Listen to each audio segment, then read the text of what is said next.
Barishal city কর্পোরেশনের দায়িত্বে ছিলেন মাত্র ৯ মাস, অথচ ক্ষমতার সর্বোচ্চ দাপট দেখিয়েছেন মেয়র আবুল খায়ের আবদুল্লাহ খোকন শেরনিয়াবাত। সাবেক প্রধানমন্ত্রী আপন মামাতো বোন হওয়ায় তার প্রভাব প্রতিপত্তির কাছে সবাই ছিল অসহায়। চাঁদাবাজি, টেন্ডারবাজি সহ বরিশাল নগরীতে কায়েম করেছিলেন ত্রাসের রাজত্ব। সাবেক এই মেয়রের অনিয়ম দুর্নীতির বিষয়ে তদন্তে নেমেছে দুদক। কাউসার হোসেনের প্রতিবেদনে থাকছে বিস্তারিত। আপনার এসির গ্যাসের সমাধান হলো SGS ও CNS সার্টিফাইড ফোরন রেফ্রিজারেন্ট গ্যাস, যার বিশুদ্ধতা 99.98%।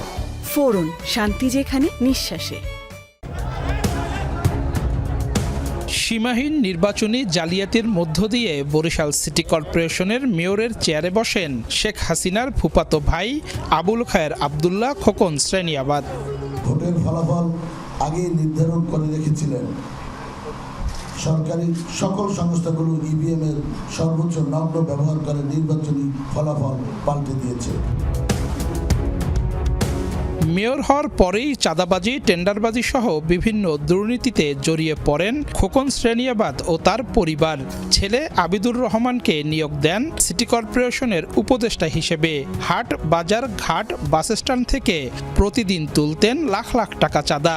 দায়িত্বে ছিলেন যুবলীগ নেতা অসীম দেওয়ান, খান মামুন, মৎস্যজীবী লীগ নেতা খান হাবিব, ওয়ার্ড কাউন্সিলর বিপ্লব, ব্যবসায়ী আলাউদ্দিন আলো, মানিক, শ্যালক মিঠু, নিকটাত্মীয় মুরাদ এবং 2 APS রুবেল ও দোলন। মেয়র হওয়ার পরই প্রথমেই একটা চাঁদাবাজি হয় ব্যাপকভাবে। এই চাঁদাবাজির নেতৃত্ব দেয় তার সহধর্মিণী লুনু আবদুল্লাহ, তার ছেলে এবং অসীম দেওয়ান। পোর্ট রোডে খান হাবিবকে দিয়ে নিয়ন্ত্রণ করত, নতুল্লাবাদে অসীম দেওয়ানকে দিয়ে নিয়ন্ত্রণ করত এবং রূপাতলিতে কাউন্সিলর সুলতানকে দিয়ে এবং তার ভাতিজা মানিককে দিয়ে নিয়ন্ত্রণ করত। নতুল্লা বাস স্ট্যান্ডাই অনেকে বলে না টাকা ওরে, মানে দলের সাহায্যার্থে বলা হয়, যেটাকে দলের চালানোর ব্যাপারে যে খরচ লাগে সেই টাকা স্ট্যান্ড থেকে কালেকশন করত। গুটি কয়েক সাংবাদিকদের নিয়েও গড়ে তুলেছিলেন সিন্ডিকেট। সিন্ডিকেটের বাইরের সংবাদকর্মীদের নগর ভবনে প্রবেশে ছিল অঘোষিত নিষেধাজ্ঞা। একাধিক সংবাদকর্মী খোকন অনুসারীদের হেনস্থারও শিকার হয়েছেন। খোকন শেরনিয়াবাতের 2 জন সহচর, সম্ভবত সাবেক ছাত্রলীগ নেতা, তারা আমাকে মোবাইল সহ আটক করে নিয়ে জনসংযোগ কর্মকর্তা রুমেলের রুমে নিয়ে আটকে রাখে। যারা বস্তুনিষ্ঠ রিপোর্ট করবে, সঠিক সংবাদ উপস্থাপন করবে, তাদেরকে চতুর্সীমানায় ঢুকতে দেওয়া হতো না। গেল বছর 5 আগস্টের আগে গভীর রাতে বরিশালের বাসভবন থেকে পালিয়ে যান মেয়র খোকন শেরনিয়াবাত। এর আগে নগর ভবনে অনুষ্ঠিত সভায় ছাত্র জনতার উপর সশস্ত্র হামলার নির্দেশ দেন সাবেক এই মেয়র।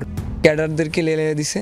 সেই ক্যাডাররা, আমরা দেখছি দেশীয় অস্ত্র, এমনকি শটগান সহ অন্যান্য অস্ত্র নিয়ে এসেও তারা, যারা ছাত্র জনতা আন্দোলন করছে, তাদের উপরে হামলা চালাইছে।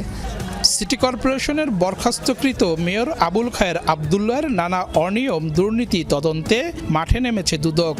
নিজের ইচ্ছা মতো কাজ করেছে, যাকে ইচ্ছা তাকে স্যাক করেছে, যাকে ইচ্ছা তাকে নিয়োগ দিয়েছে, যেখানে ইচ্ছা সেখানে কাজের অর্ডার দিয়েছে। অলরেডি এই বিষয়টা আমাদের নথিতে চলে এসেছে এবং আমরা কার্যক্রম এগিয়ে যাচ্ছি। শুধু তিনি কেন, আরও অন্যান্য যারা আছেন তাদেরও আমরা চেষ্টা করব আমাদের আইনের আওতায় নিয়ে আসতে।